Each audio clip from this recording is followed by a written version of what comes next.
You would think as a queer woman it would be easy to be out in Austin and feel safe, and that's just not the case.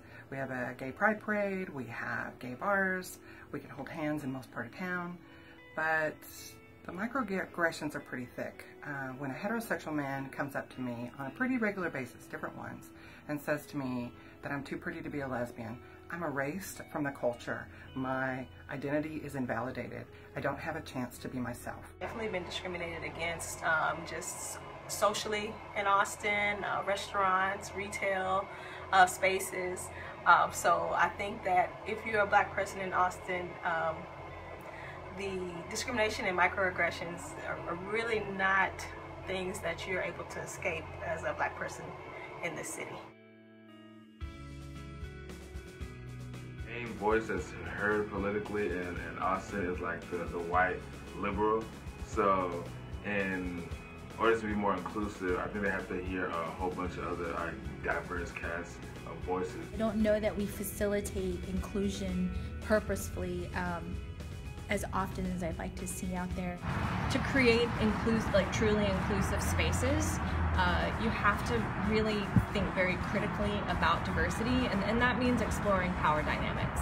So it's not enough to just have a bunch of different kinds of people in the room. If the people who of privilege, if they're the ones that are setting the agenda, leading the conversations, then the diversity that you have is pretty trivial and not very meaningful.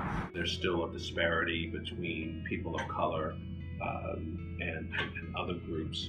Moreover, I think what's even more disturbing is the economic separation and segregation. And so there's an increasing gap between the haves and have-nots. And so I think that is a challenge. I think, as we know, because those disparities disproportionately impact people of color, I think that exacerbates the situation. So in that sense, I think there's a unique challenge here, in Austin. If I had to kind of point to three things, it's kind of universal, and then I'll mine down. Yeah. I think a quality education for all. I think access, and whether that's kind of transportation and the ability to access goods and services, and jobs, economic opportunity.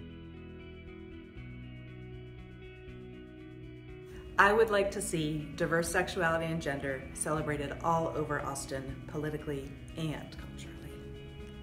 I would like to see more access to quality education for more people of color.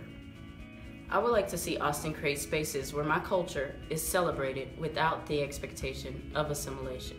I would like to see more women and other minorities contributing to the decisions that shape our built environment and our city. I would like to see an Austin where young men who look like me aren't perceived as thugs or criminals, but men who could make a positive contribution to our city. I would like to see women of Austin sitting as the CEO of organizations and sitting on boards where they are change makers.